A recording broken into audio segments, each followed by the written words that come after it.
thank you very much, Sarah, again for doing this interview. And I hope so far you enjoyed the workshop. And yeah, how is the work connected to evaluation, and what was your motivation for attending the workshop on rigorous impact evaluation? I'm working as an evaluator, and sometimes I'm giving trainings on monitoring and evaluation, especially I'm focusing on the qualitative data collections, but quantitative part is my, how can I say, weakness. I consider it as a weakness, to be honest. I know some stuff, I can read reports, this and that, but I really wanted to be more knowledgeable about what is going on. And I find rigorous, that is really the truth. I find it very exciting.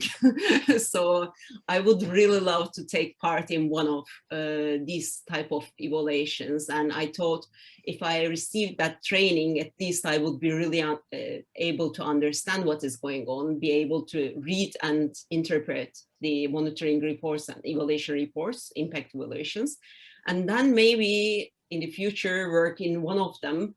It would be a great experience, and because I'm kind of a nerd, I like learning new stuff. So I really thought, and that would be very useful for me, and I'm thoroughly enjoying the course as well. Okay, so, that's very good.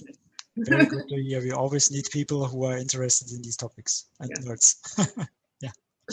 And so far, what's your impression of the content and maybe also the didactical approach of the workshop? I find it very useful.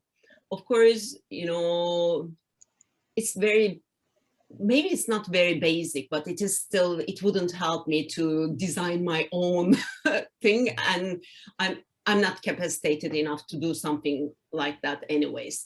So it definitely gives me the idea about it, and it would definitely help me to read the papers, the academic papers that are being published, and make a good sense of them. So it really meets my expectation for the time being. I mean, the training and the didactics is, I find it's working very well for me. Of course, there are some moments which I kind of find it a bit difficult to grasp, but that is very normal because I studied statistics something like 20 years ago, and I never used it. So I would never consider myself a quantitative genius, or I'm not that person. I'm more social. I have qualities in other parts.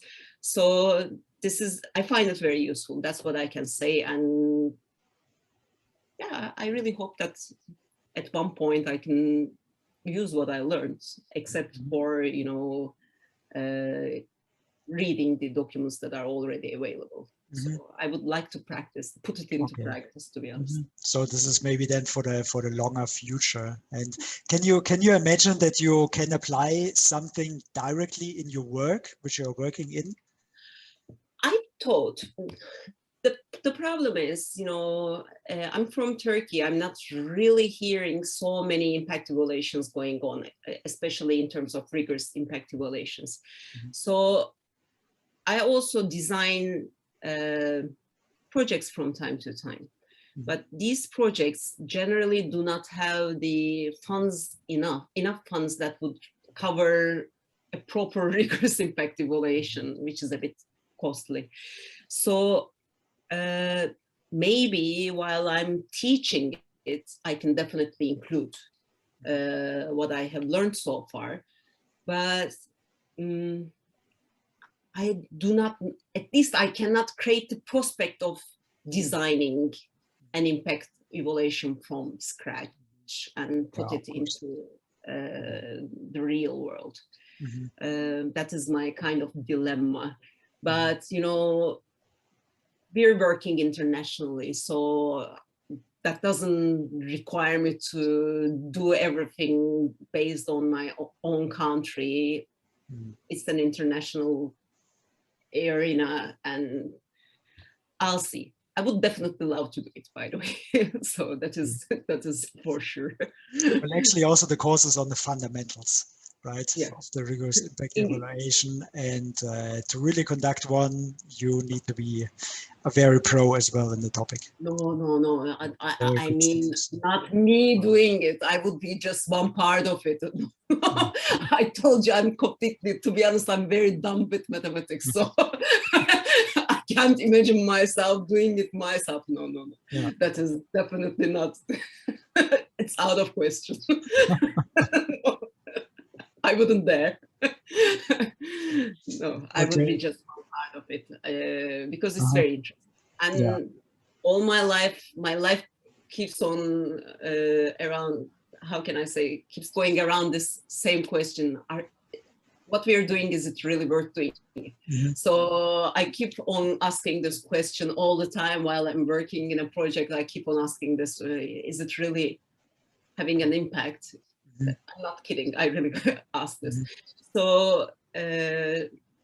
this training has actually given me some answers about this too.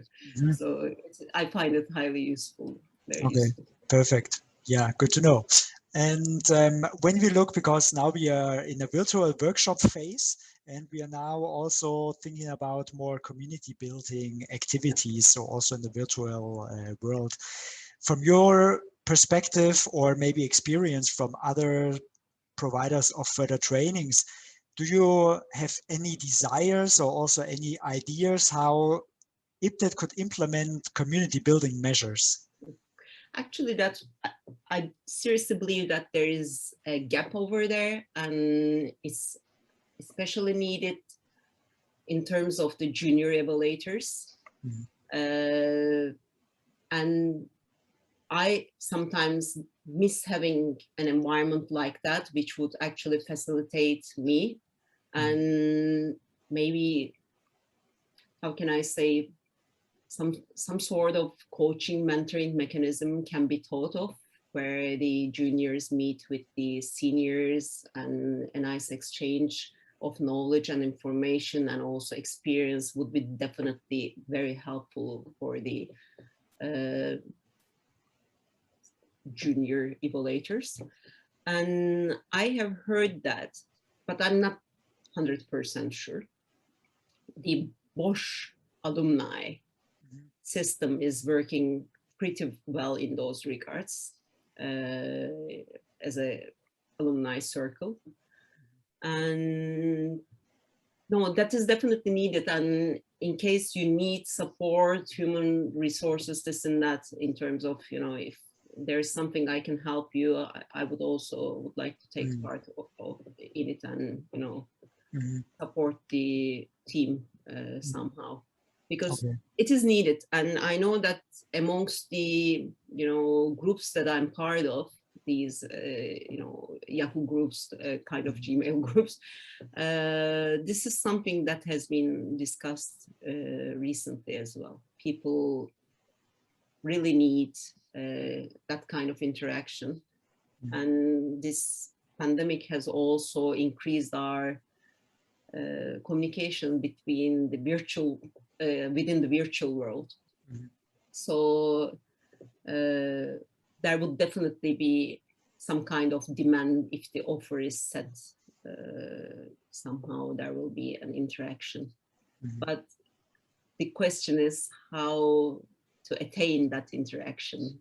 So, you create the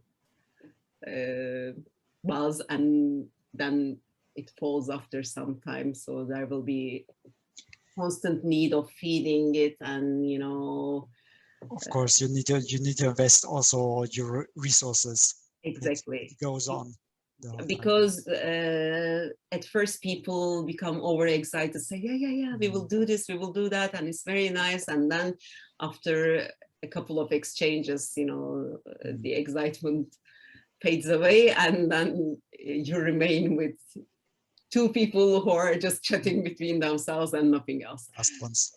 So it should be really well taught. And in case you need a hand, I may also try to support you somehow. I don't know what will be needed, but yeah. Okay, that sounds good. We will come back to you And thank you very much for the interview. Thanks a lot.